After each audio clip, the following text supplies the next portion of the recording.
আমি মরহুমা বেগম খালেদা জিয়ার বড় সন্তান তারেক রহমান।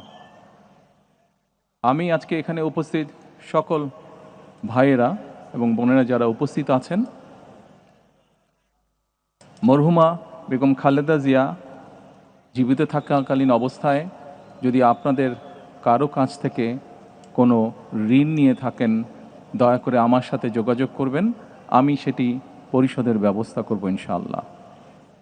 একই সাথে উনি জীবিত থাকাকালীন অবস্থায় ওনার কোনো ব্যবহারে, ওনার কোনো কথায় যদি কেউ আঘাত পেয়ে থাকেন, তাহলে মরহুমার পক্ষ থেকে আমি আপনাদের কাছে ক্ষমা প্রার্থী। দোয়া করবেন আল্লাহ তাআলা যাতে ওনাকে বেহেশত দান করেন। আসসালামু আলাইকুম।